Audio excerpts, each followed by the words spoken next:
Hey, KU fans, welcome back to the KU Sports Hour here at KUsports.com. If you're watching this, you can see us. That's Benton in the middle. That's Shane Jackson on the right, at least for me. I don't know where you guys have it. But yeah, that's not direction for me. We're going to try. It's not? What do you have? I'm top, you're bottom, Benton's middle. Oh. It's vertical. Look at you. Yeah. That's what happens when you run a marathon and lose a bunch of weight, man. What also happens when you run a marathon of 11 years of losing football is that you call yourself Matt Tate or Benton Smith and have seen almost all of it. KU moved to 0-3 with a convincing loss to Oklahoma State last week, 47-7. We're going to talk a little bit about that today, but mostly mid-game, Benton threw out a call for questions about KU football. It was a classic move. It was a real throwback of a move to do that. I think you suggested it, so I was definitely off my game for not thinking of it. So I'm glad you brought it up. But yeah, it's best to get those that request for questions out when people are really mad about what's going on.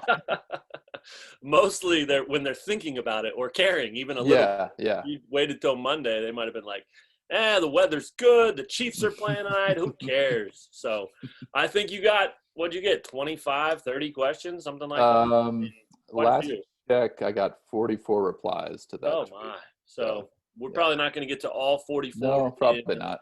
40 minutes here, but we'll get to as many as you can. And I'm assuming a lot of them are kind of along the similar lines, right? I mean, a lot of people probably asking the same types of questions. So maybe that 44 responses was, like 7 or 8 talking points. So I say, let's get to it. There's no reason to do anything other. You don't want to rehash jump that right game? in. No, I don't. Let's go break it down play by play.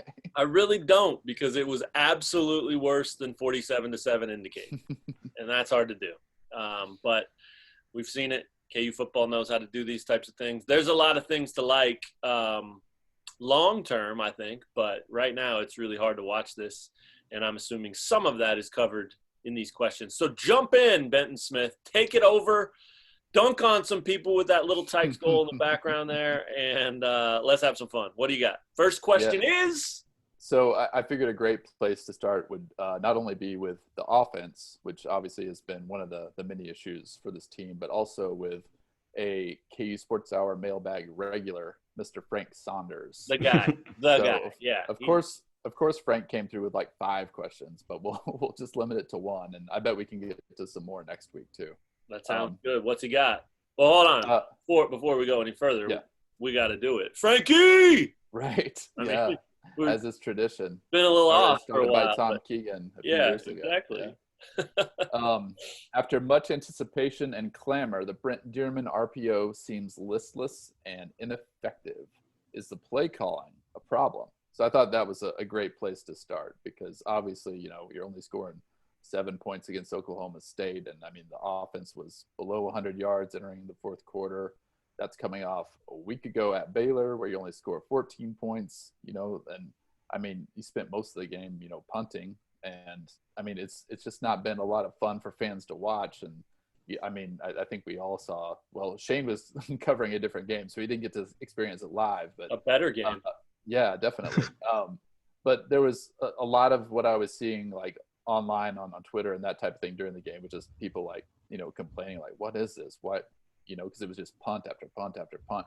So, I mean, this seems like a good thing to address. And to me, the biggest issue is just the offensive line has been so poor. You can't really start doing any of the things you want to do when you have a breakdown that's just consistently there at the front, where all the blocking needs to be taking place. So many plays are getting blown up. So many situations where the quarterbacks are having to kind of rush their decisions, or a running back doesn't have a lane to kind of get going.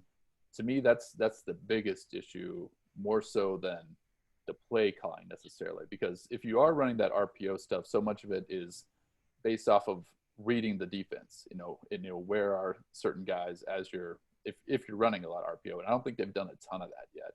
They probably haven't been able to. Right. Yeah. That's a good point. I think you hit it on the head, because I think it's more execution than it is the play calling. And I'm not trying to let Dearman off the hook. I think that he makes a lot of money and needs to figure out a way to adjust and find a way to get something that works. Now, easier said than done, right? But I do think that that you can still look at execution as your big issue, and even something as simple as if the right play is called but someone misses a block, or the ball's thrown a yard or two behind where it should be thrown or ahead of where it should be thrown. I mean, those are execution things, and obviously blocking up front is an execution thing too, but those things, I think, until they get that cleaned up, it's really hard to it's hard to call different plays. Beyond that, you got a freshman quarterback, at least you have the last couple of starts. And it's hard to have a complete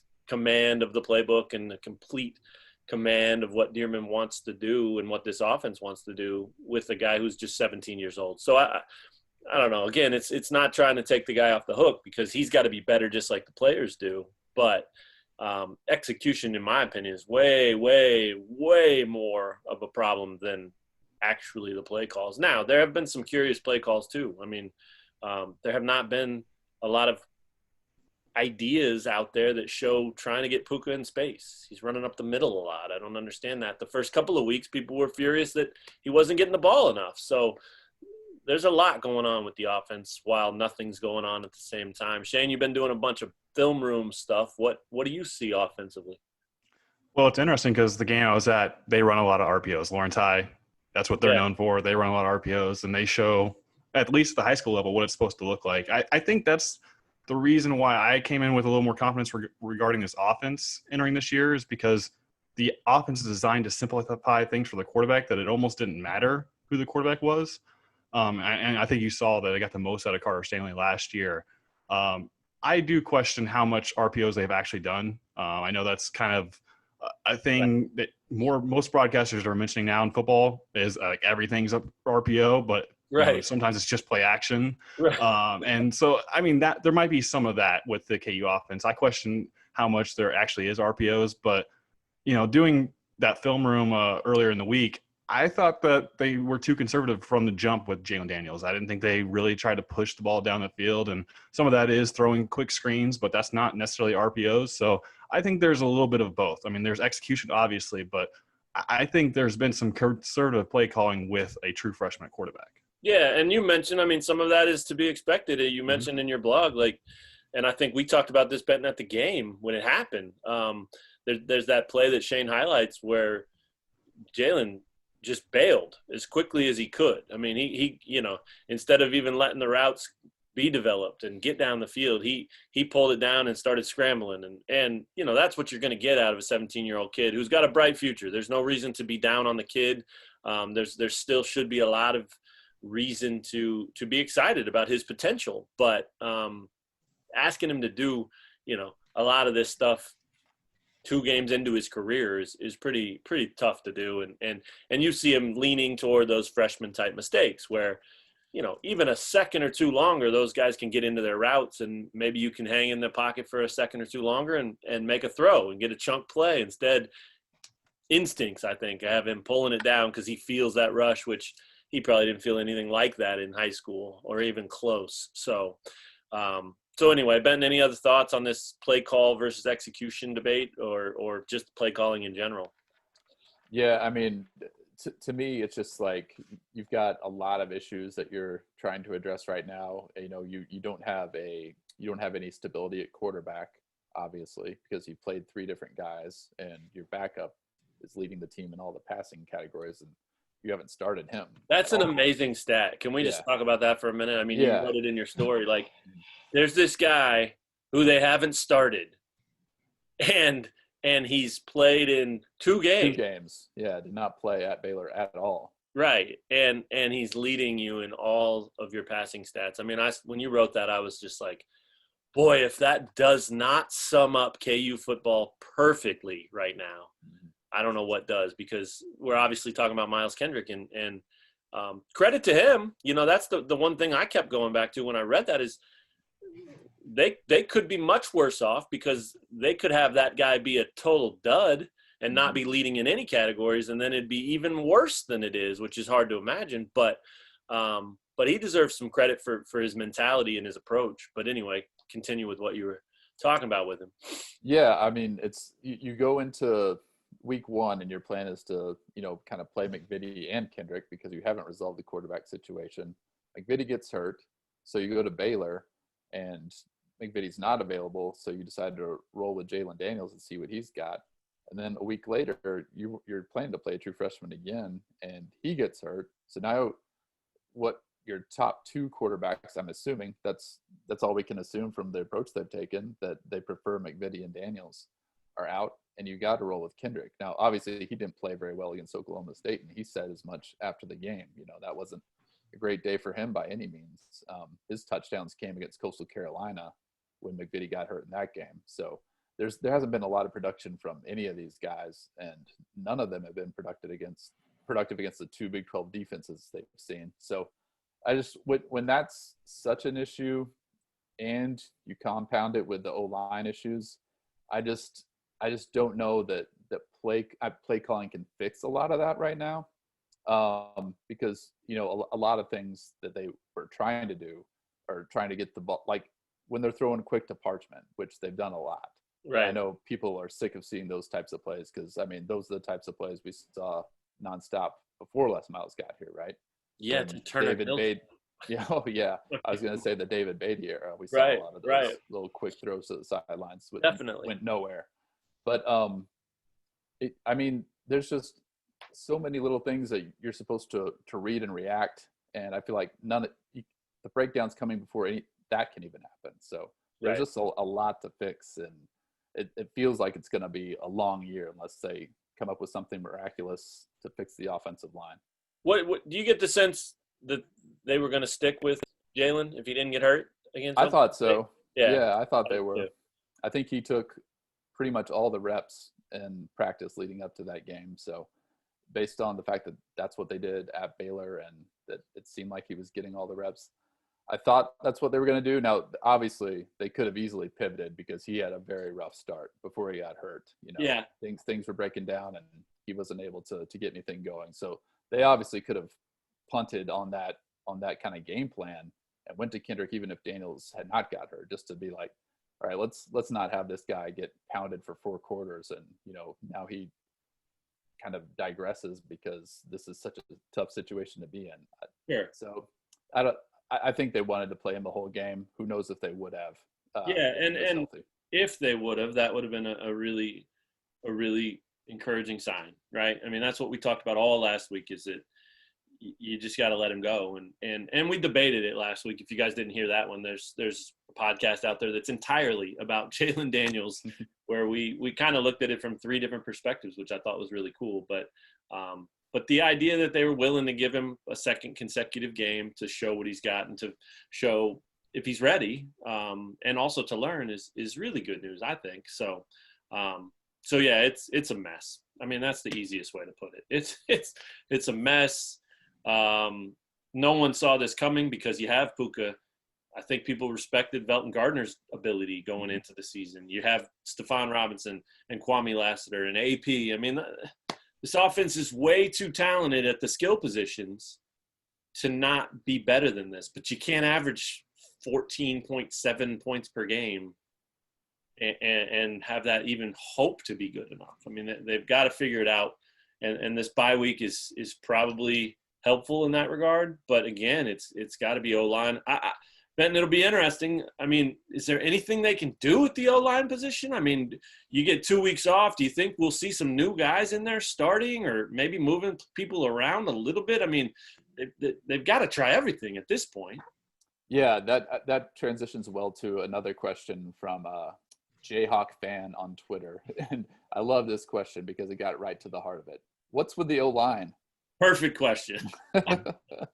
So, I mean, to what you were just saying, I was wondering, you have this extra time, you can tinker, and you obviously know what guys on your roster could potentially play tackle. And really, Shane can probably give us some better information than I can about like how they've graded out and stuff. But Malik Clark at a left tackle, that move has not gone well. He played left guard next to Akeem Adeniji throughout last year, and he did fairly well, but he has struggled at left tackle so far this year.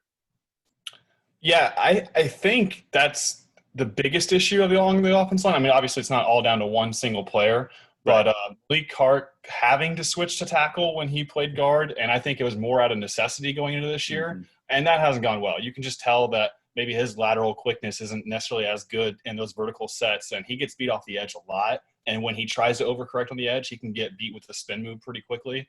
So I think in particular that's the biggest issue. I just don't know who else they have because it looks like Lopetti is kind of their backup for every single position. And so I don't know how much depth KU has. And you feel like if Clark has played every single snap through 3 games, I mean, this is their only option because he's been beat enough that I think you would have gone to someone else by now if there was someone else. And I'm not sure there is. Right. Yeah. And I wondered with this extra time, could they figure that out? Could they move Clark back to left guard and then try to plug in somebody else? But when you look at the depth chart, it's like, well, who are you going to put at tackle? You know, I think the real issue is they only have 5 or 6 guys that they really like. And I don't know that any of them can play left tackle. So, I mean, if someone else could, I think they, like you said, they would have started tinkering already. They might be kind of in a bind where this is just what they have to do. So I don't know. I mean, at least you have some extra time to maybe try some guys out and kind of see how it works in practices. But how much does that really tell you about how they'll handle a game? I mean, you got to do something. Yeah, well, that's the bigger thing. I think you owe it to this team and you owe it to everyone, the coaching staff. I mean, they have to try some other guys, I think, because it's unrealistic to think that, well, just give Malik Clark a little more time and he'll get better. I mean, he may develop over the course of the year from where he was game 1 to where he is game 10 or whatever, but it doesn't happen like massive improvement week after week. I mean, you just don't see that. At some point, especially once the season gets here, a guy is who he is, you know, and he's not going to get a lot stronger in the season. He's not going to all of a sudden, you know, have especially a guy like that who's been here. You know, if it's a freshman, different story. You get game reps, you get comfortable, you understand the speed. That you can probably see a little bit more development and progression within a season than with a veteran like that. So I think they owe it to the offense to try to tinker and figure out some different ways to move things around. I've been joking all week with people who've been asking me about it, about, you know, well, here's the deal. This is Brent Dearman. I mean, granted, he's not the O-line coach, but he's the offensive coordinator. So whatever, man. It's his job to figure this out. And if that means they got to go with a 3-man line and put 6 wide receivers out there with a running back and a quarterback, here's the deal. I guarantee they would complete passes. I mean, you know that, I'm not saying that's the move, and I know people would laugh me out of any building for saying that, but I think that's indicative of the way you have to think here, because you're not playing with an even playing field. You don't have Big 12 offensive linemen across the board yet. It's showing. It's hurting your bottom line. And are they coming? You're recruiting them? Maybe. Yeah, you develop kids. That there's hope for the future there. But right now is right now, and you just have to figure out a way to make it manageable so that you can get those receivers and Puka and Belton Garner involved in a much, much more productive way. Because if you line up for 14 points a game, it's the rest of these 7 games are they're over before they even start. I mean, look, they were down 17-7 right at halftime against Baylor. I believe that was right. Yeah, it was a close game heading into the third quarter, right, before that kickoff. Exactly, and so that's proof that it can be done. That was on the road, and then they got the doors blown off in the second half. But there's enough here to compete. You just have to find the pieces that work best to maximize where your strengths are. And right now, they're not showing a lot of strengths on either side of the ball. There's a lot of young guys playing. That's the excuse that no one wants to hear. It is a fact, and it is part of the reason that the long-term view of this thing might be better. I think Karan Prunty looks really good so far. I mean, that's one cornerback on one team of 100 kids, but that's one cornerback who could be playing a lockdown position for the next 4 years. So there's enough out there to be, somewhat okay with. But in this conference, which we've seen year after year after year, if you can only score 14 or 17 or 20 points, you have no chance. Yeah. I thought we could kind of move on to another question, just hopping off of that idea. This is from RCJH 1987. Didn't have a name. That was just like the Twitter handle. I So wonder what that stands for. Really cool. RCJH. Hard to say. Really cool Mm-hmm. job hunter. That's what it is. Really cool job. Yep. Obviously. Good. Good. Why doesn't Puka touch the ball 20 times a game, even 15 times? If they want to move to younger guys, then get Gardner the ball more. This has been kind of a recurring topic, and we're only 3 games into the season. Right. I mean, I feel like this and quarterbacks and the O-line had to write something about it every single week. Why isn't Puka getting the ball more? What's with the quarterbacks? The O-line is struggling. Just repeat. Wash, rinse, repeat, that type of thing. But new fresh Les Miles quote. Yeah. So, I mean, Shane, you referenced this. I think I referenced it too. And something I wrote about Puka, like they're trying to get him involved through kickoffs to just get him extra touches. I see the idea behind it. Like, he's your most talented guy as often as you can, get the ball in his hands, right? But you pointed out in your blog that you posted, one of your blogs that you've already posted about this game, that there's one of those. I mean, he got hit hard, and I mean I mean, it looked tough from way up in the press box where we saw it. I mean, I think both Tate and I cringed when that happened. You just cannot risk having your most talented offensive player getting hurt like that. And because he's small, and because guys are coming with speed on those kickoff returns, I wonder how much we'll keep seeing that moving forward.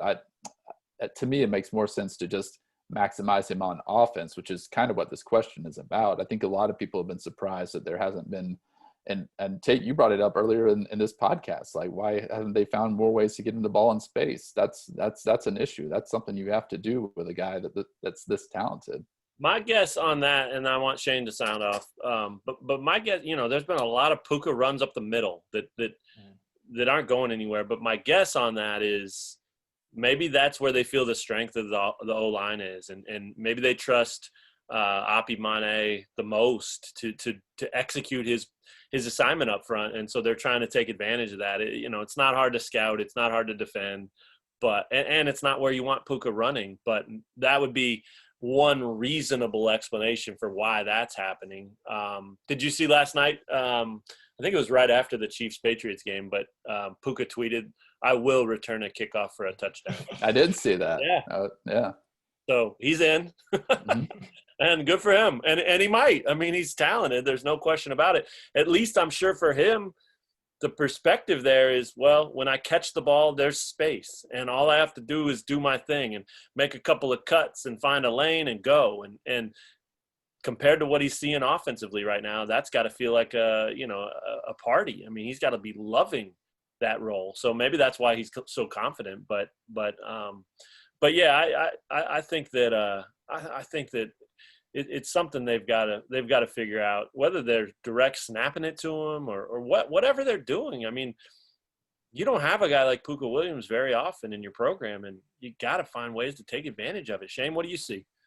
Yeah, and for kickoff returns in particular, I think the risk outweighs the reward, because even when he did it his freshman year 11 times, he didn't score a touchdown. Right. And so, like, are you really think you're going to get points that bad that you need to risk maybe him getting injured in that situation or taking a big hit? I mean, he's already been shaken up a few times, which is why I think, yes, you can get him more touches offensively on the offensive side of the ball, but I don't know how much more carries he can do other than 14, 15 carries that he's had or has so far this season. So, because even from an NFL perspective, I mean, the way scouts look at him is saying, hey, his size and stuff, he's not going to hold up if you give him a huge workload. But there are creative ways you can get him the ball, of course. I mean, you mentioned going up the middle. I think probably their right side is probably the strength of their offensive line, which may not be saying much, but that's probably the strength of the offensive line. So you want to find ways to go that direction, I think. And yeah, using him as a receiver, using him in motion to maybe make the defense shift. I think there's ways to do that, but yes, I don't know how many more touches he can actually handle. I just think maybe maximizing those touches is probably the best way to go. Good way to put it, for sure. Yeah. What's next? Let's see. Another question, kind of like looking at this year's roster, but also kind of projecting ahead, came from Kyle Cornish, and he said normally with this new COVID rule, having seniors back for an extra year would be beneficial for scholarship numbers at a place like Kansas. But can you list which seniors KU would actually want back next year? Wow, Kyle, I thought, a deep question. yeah. I mean, I thought that for sure. yeah, I thought that was a great way to look at it, and really a realistic way to look at it too, because it costs money to give out extra years of scholarship. So I mean, KU's not going to waste them on guys that aren't giving them anything, right? It'll be really interesting, and they're talking Yeah. about doing it with the winter sports now. They'll vote on that next week. I mean, it's not as easy as saying, well, everybody's back who wants to be. There's Right. Coaches really have a challenge on their hands to manage, the way they communicate. Well, we don't really have a spot for you, because you can't say that directly. So it'll be interesting. But yeah, he wants a list, Benton. That sounds like you. He wants a list. Okay, that's a Benton question. Yeah. So I basically just kind of went back to my handy list of seniors that I had from when I wrote something on this new rule a couple months ago or whenever it happened. But how many seniors are there? I think there's around 20. I don't remember the exact number, but I'm gonna guess then that the number you came up with of those 20 is 7. It's less than that. Wow. Shane, you were gonna go less. I guess. My God. Less. Yeah, and I don't know. And to me, like, not all of this is a guarantee either. Like, I think they would love to have Andrew Parshman back, but I don't know that he would necessarily want to come back. I think he wants to play professionally. And even though his numbers aren't anywhere where anybody would want them to be so far this year, like, every time that I see him have like an unproductive statistical game, I just remember how many times that happened to Steven Sims. Steven Sims played here for 4 years, great talent, couldn't be utilized properly because of the same offensive issues that have plagued KU for most years. But he goes undrafted and then he catches on with Washington, and now he's contributing. I could see that path being the exact same one that Andrew Parchman ends up taking. So would you love to have Andrew Parchman back? Yeah, of course. I don't think that he will be back here in 2021. That's just a guess. I mean, that's not based off of any information. No, I agree with you. And that's the deal. That's the challenge, right? Part of the challenge is who do they want back? The other challenge is guys they do want back. How do they convince them to come back? I mean, it's a tough spot for coaches. But yeah, he's a perfect example. Who else you got? Sorry. And then obviously, I think Stephon Robinson Jr. and Kwame Lassiter the second are both guys you would like to have back too. Even though you like some of your younger receivers, I mean, it's always good to have experience. And I mean, those guys are talented too. And if ideally the whole offense is kind of functioning better in 2021 than it is this year, and you can actually kind of utilize those guys the way that they're supposed to be. And then Chris Hughes has played pretty well on the offensive line. I think that is one offensive lineman you wouldn't mind having back for an extra year. And I mean, Kyle Thompson, why not? The guy is getting lots of reps at punter, and I don't think that one less thing to worry about. Yeah, exactly. I mean, how hard is it sometimes to find a punter you can trust? And I mean, that's a guy they could trust. And with that type of specialist, it's not like people at the next level are clamoring for punters or that type of thing. So right. To me, those were the obvious choices that if you could, you would bring them all back. That's 5 guys, 3 receivers, an offensive lineman, and a punter. And the fact that you talked about 3 receivers there, in my opinion, shows you how important it is then to find a way to have Jalen Daniels play as much as he can this year, because if he's going to be the guy next year, and there's no guarantee he is, but that's certainly what they would hope for, I think. He gets a chance to develop that rapport with those guys, and I think he could be part of that case to those guys. It says, look, I was a freshman. I'm going to be so much better next year. I learned this, and this. I need you back, and let's run it back and do this thing again. And it's not his job to recruit, obviously, but if you're him and you go into next season as the starting quarterback, of course you would want guys you've thrown to and guys who have produced. So that's an interesting dynamic there too, for sure. No Kyle Mayberry? That's another one that's possible. I mean, obviously Right. you want veterans, Right. but I mean, to me, like he's already redshirted 1 year. This is his 5th year. I don't know that he's necessarily like a lights out type of corner, and they seem to really like a lot of their younger defensive backs. Yeah. So that's the only reason that I didn't include Kyle Mayberry there. Was just I could almost see them like almost preferring to like get a lot of their younger guys they've recruited the past couple of years more involved in the secondary. Yeah, that makes sense. The reason I brought him up, other than just being a senior, is his brother's on the roster. It would make a lot of sense personally for him to just want to do it again, one more run with his brother, and that could be a situation where you're right. They like these young guys, and if they continue to develop and pass him, maybe the coaches go to him and say, look, we would love to have you back as a leader, as a veteran presence in that meeting room, but you're going to be on. You're going to be a backup on the depth chart, and if you're okay with that, we'd love to have you. If you're not, then maybe it's best you move on, or some kind of conversation like that. Elijah Jones, what year is he? He's a senior as well.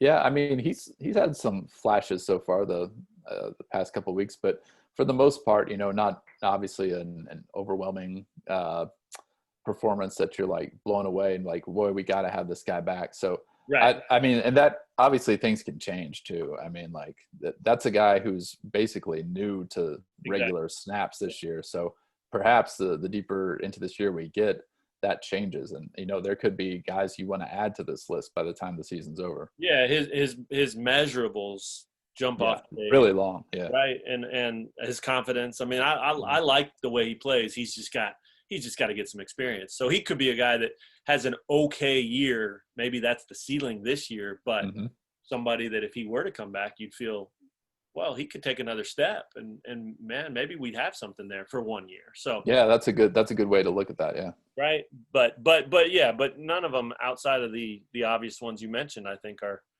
no brainers or gotta have, I mean, part of the deal is this roster and the condition of this program. They go hand in hand. The guys who are on this team have been here and have created what the last few years have been like, and what coach would not want to recruit better talent to replace that. So, I like your list. Those are the only two that came to mind. Shane, anybody else you could think of? No, but I thought the Chris Hughes calls was actually really good, because we were just talking about the lack of offensive line depth, and he's probably your best offensive lineman right now, and next year maybe you also have a depth issue. I remember Luke Meadows mentioning that they didn't have an offensive lineman at all in the 2019 class, so maybe that speaks to the lack of depth this year. So the Chris Hughes one is a really good call. I think that one makes the most sense, probably. I mean, outside of maybe Parshman, that one makes the most sense just in general. Yeah, good question, good answer. I like that. That was fun. I felt like I was on a carnival ride. Next question is from Scott Dias. I hope I'm pronouncing that last name right.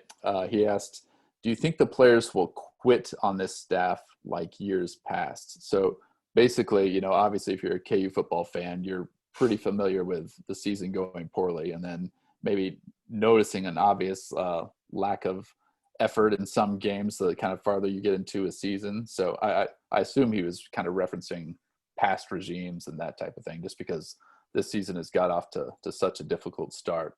I don't get the sense that these guys will quit on the staff. I do think that the players enjoy playing for Les Miles and his assistants. I mean, obviously, if you keep getting blown out like this, it'll reach a tipping point, right, where it's just hard to find the motivation to go out there and keep doing this. And obviously, that's kind of what you're here to do if you're a scholarship football player. That's kind of your job. But I do think that the players have a lot of respect for Coach Miles, and then obviously his assistants as well. And I just don't. I think it would have to go really sideways for them to just give up. I think they do have a lot of good character guys, and I don't. Obviously, that doesn't necessarily equate to wins, but I also think like Oklahoma State might be the best team in this conference this year. That's possible. This might be the best overall team that KU plays all year.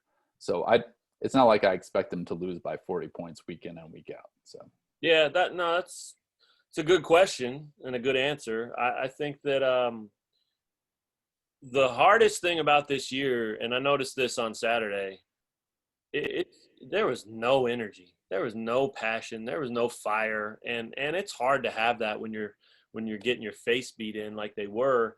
It's even harder to have it in an empty stadium, which even if it had been full to what was allowed, it would have still been empty because they were only allowing 9480 in there. So that's tough. It's a tough year. It's a tough year to coach. It's a tough year to get energy that way from your coaches. It's a tough way, or a tough year to have energy when things aren't going well as a player.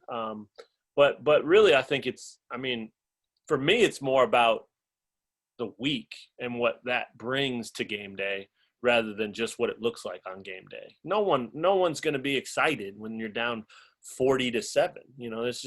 There's nothing about that that's exciting. But I think that maybe what they're doing in practice during the week, throughout the week, that can bring some more energy. And again, this is where you have a problem with a lot of inexperienced guys playing important roles right now. They're like the Elijah Jones and other guys along that O-line and things like that. I mean, those are guys that are still trying to figure out how to do it and how to do it in this new role. And it's hard to be focused on that and also have great energy. And it's just it's a tough spot to be in. So I think I kind of, my initial thought when I heard the question was, yeah, I think they might.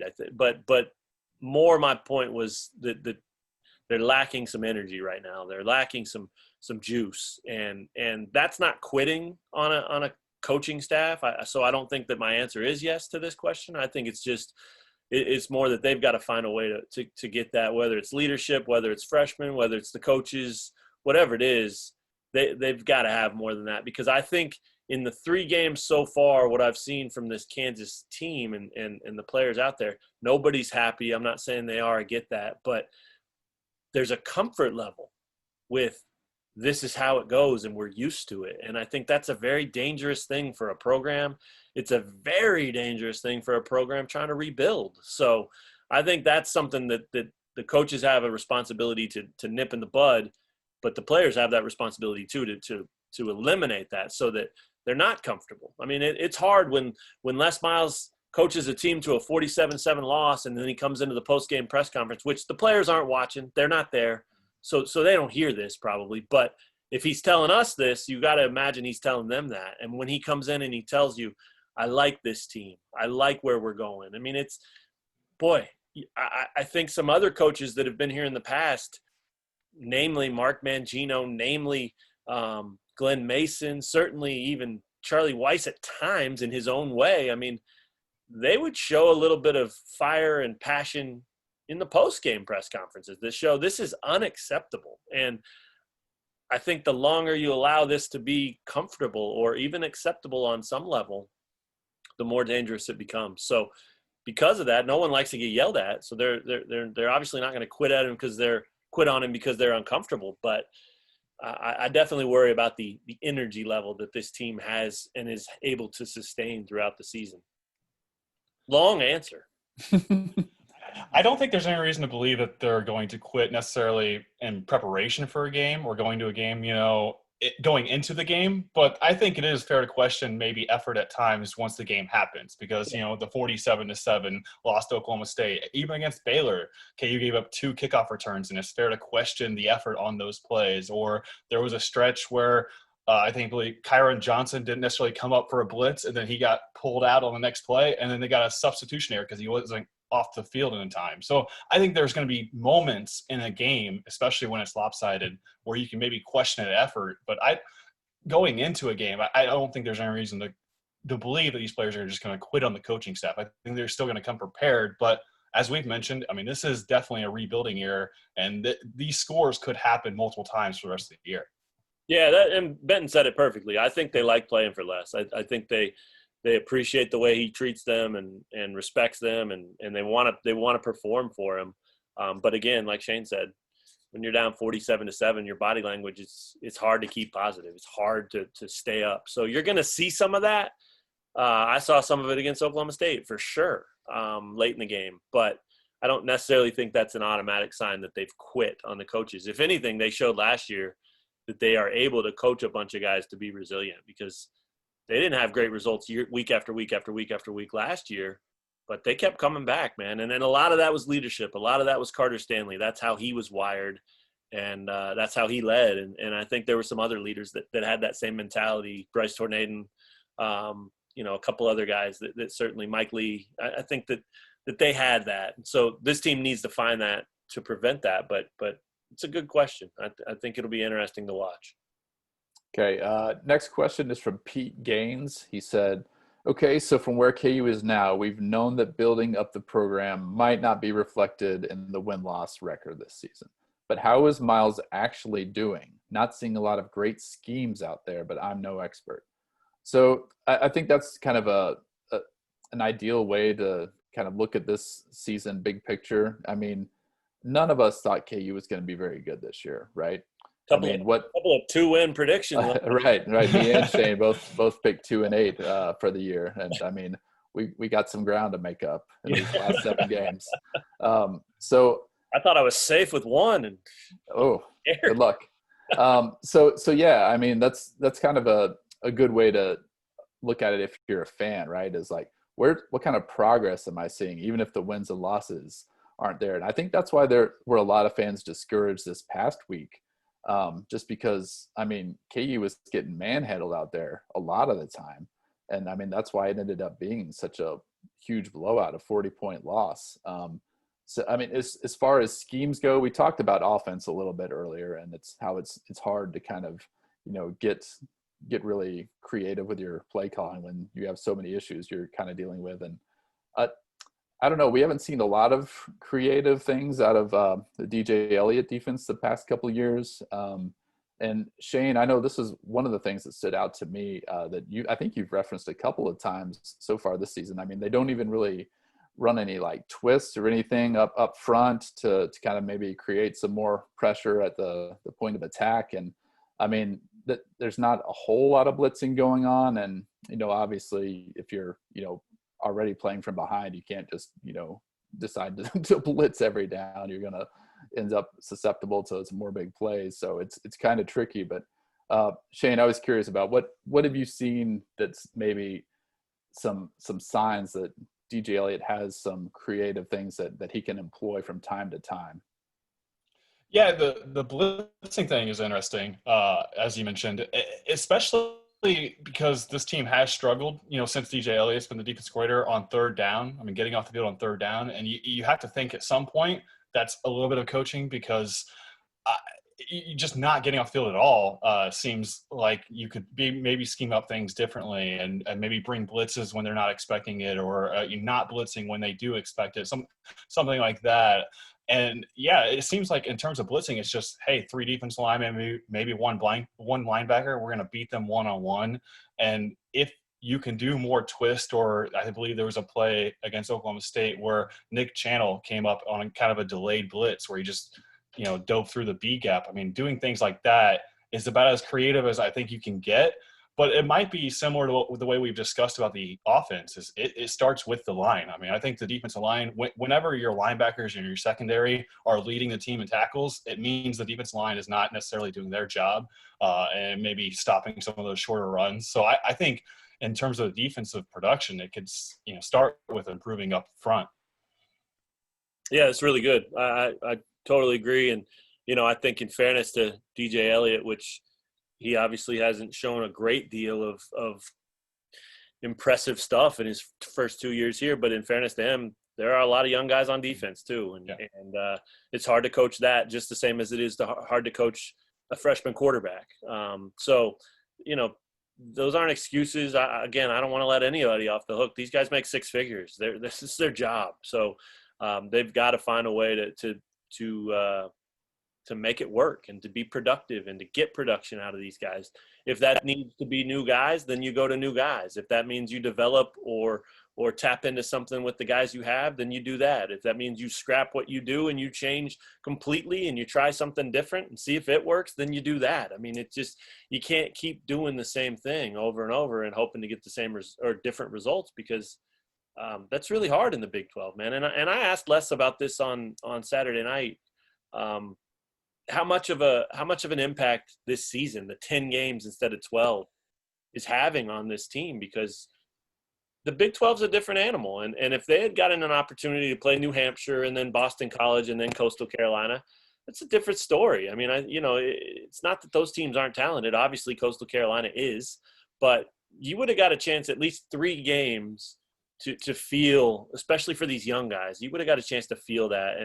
And to only get that for 1 game, and then to have that game just be a complete dud and a loss and shatter your confidence and all that. I mean, I think that's another thing that needs to be remembered. Not just that these guys are young, but they didn't have spring ball. They didn't have a normal preseason camp, and then they didn't have a normal non-conference schedule to get used to what they're being asked to do. So having said all that, I think it's completely fair, and it should be expected that this team's second 5 games are way better than their first 5.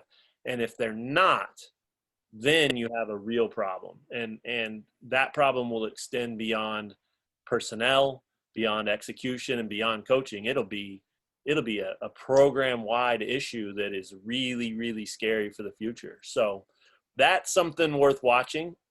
If you don't want to watch every down of every game the rest of the season because you're over it, I do not blame you. If you want to rake leaves on a Saturday afternoon, like we've talked about in the past, do your thing. Go rake the hell out of those leaves. But if you're looking just from the 30,000 feet and you want to see, hey, where can I spot progress? That's something to look at the rest of this season. Check that final 5 games or final 4 games and weigh the production and weigh the product against what they've done in the first 4 or 5 games, because I think that'll tell you something, maybe this year more than any year. Yeah, and just a couple of things we should probably mention when we're talking about the defense. I mean, that game against Oklahoma State, not that it would have made a difference, but I mean, they were missing 4 very important guys on their defense. You know, Gavin Potter doesn't start, but he generally plays, 30 to 45 snaps, something like that. Drew Prox was out at inside linebacker as well. That's why Nick Channel, who was kind of, impressive in moments, was able to do some of that. That was a guy who's really not got a lot of reps ever, and all of a sudden he's put in a spot to make plays. That was maybe one of the few positives you could take away from that game. Awesome. And even if he didn't make plays, he was flying over the pile after the ball, after the whistle. I mean, he was playing the way you would expect every one of these guys to play in a year that's a total rebuild, because it's got to take that kind of energy, that kind of effort, that kind of max effort on every play from every player to even have not only a chance to compete, but also a chance to improve and to develop. And he gets a game ball for that for sure. But also Kyle Mayberry and Ricky Thomas were out too. So, I mean, that's 4 guys out of arguably your top 12 or 13 on defense that were out for that game. So, I mean, does that ultimately make it a competitive game if you have those guys? Probably not. But I also wonder, when you're a team that doesn't have depth and all of a sudden you're playing all these guys that aren't used to playing, that has to hurt your defensive ability, right? And then another thing that I was just thinking about as we were talking about this, Baylor obviously scored a ton of points too, but 2 of those were special teams touchdowns, right? And then the offense gave up a safety. Another issue for this defense, the offense is not on the field very long. I mean, and especially on Saturday against Oklahoma State, that was the worst it had been as far as the offense going out, running 3 or 4 plays, and then going right back to the sideline, right?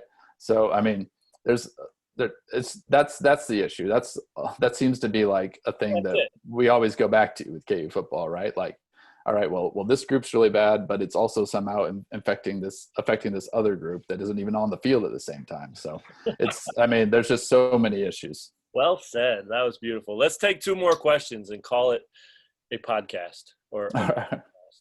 All right.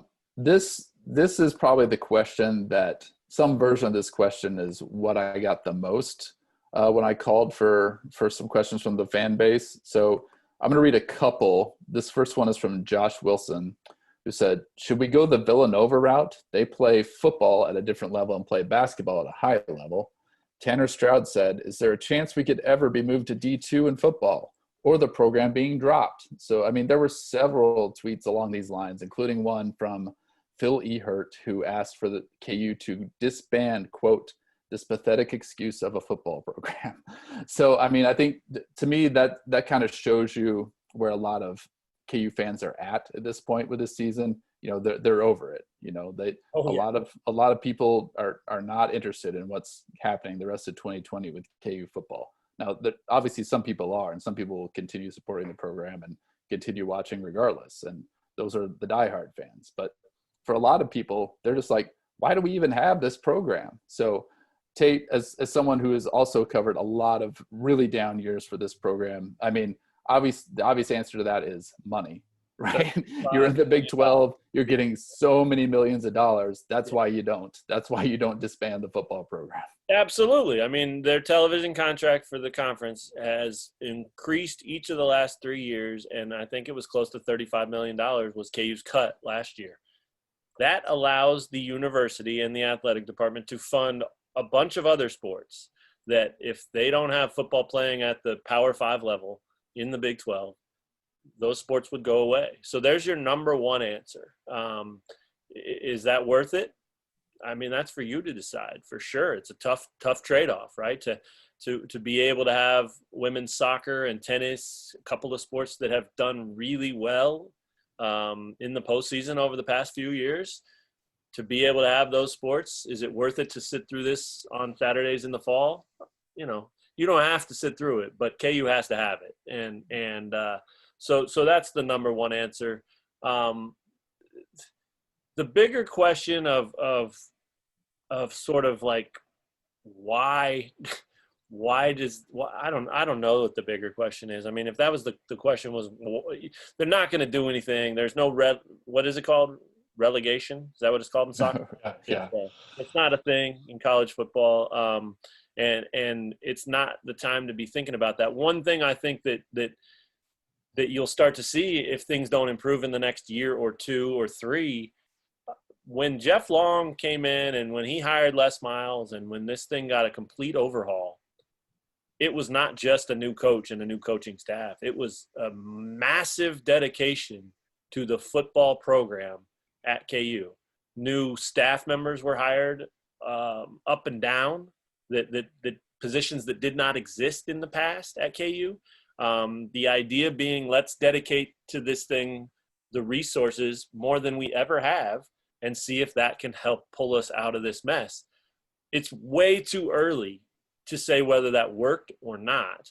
But after another couple of years or toward the end of Les Miles' contract, if it still looks like this, then I think that's where you probably would start to see maybe some cutting. I mean, the money's going to keep coming from the Big 12, and KU has to keep taking that and saying, thank you, please, sir, may I have some more every single year. But they don't have to keep spending the money on the program if the program's not giving it back. And that's where it'll get really interesting if things don't improve in a hurry. Ideally, it will start improving, and all those people that have those jobs and those roles, analysts and on-site recruiting people and things like that, those people in support positions can continue to have their jobs, can continue to help this program improve and grow and climb out of this hole. But it's got to be worth it at some point. And so I think that's something to keep an eye on, not this year, not next year, maybe not even the year after that, but certainly as this experiment, this latest experiment continues, that's where I think you might see things get really interesting if it doesn't improve, because they're not going to go away unless the Big 12 votes to kick them out, which they won't do because of basketball. But unless they vote to kick them out, KU's never going to say, hey, we'll just sit this one out and go play D2. Then no, that's not going to happen. But they could have to change the way their program is structured for sure.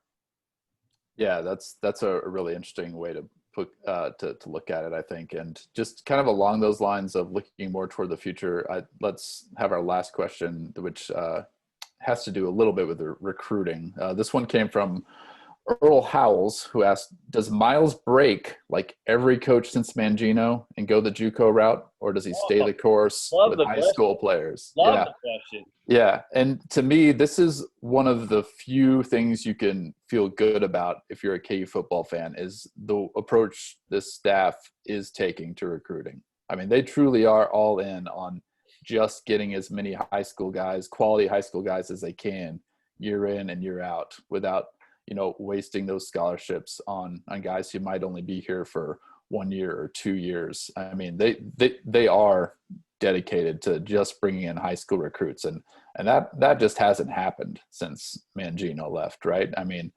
it got worse the more desperate the situation got, and even though Les Miles inherited a bad situation, only in really the first year did he have to take a couple of guys that were transfers. And I mean, since then, if you look at their 2020 recruiting class, if you look at the guys that are already on board for 2021, it's high school players. That's it. And they have said that this is what they're going to do. And that's how you rebuild the program. That's how you do it correctly. So that's something you got to feel good about. Yeah, the big deal about that, and this is why, again, that last 4 or 5 games of this season is so important to keep an eye on, is if it continues to look like it did last Saturday, you got to get worried about if you're going to be able to hold on to this 2021 recruiting class. It's a pretty good class. It looks pretty good. It's ranked top 30, top 40 in the country. There's a lot of talented guys in there that can help be a part of the solution here. But if they keep seeing this, they're not all going to stick with KU, I would imagine. And then you're in a real bind, because then you're asked to fill a class with either a bunch of leftovers that no one else wanted, which there aren't very many left probably by that point, or then you may have to break, as the question said, and you may just out of necessity have to go at least somewhat down the JUCO route. So this team needs to perform and improve and have a stronger finish to this season for themselves and for their own sanity and for the sanity of the fan base and all that. But there is a bigger picture, and it does tie directly to recruiting, and that's it. You have to keep your recruits on board. And boy, that's such an important part of the equation right now, because if you have to fill with leftovers, you're not crawling out of this hole anytime soon.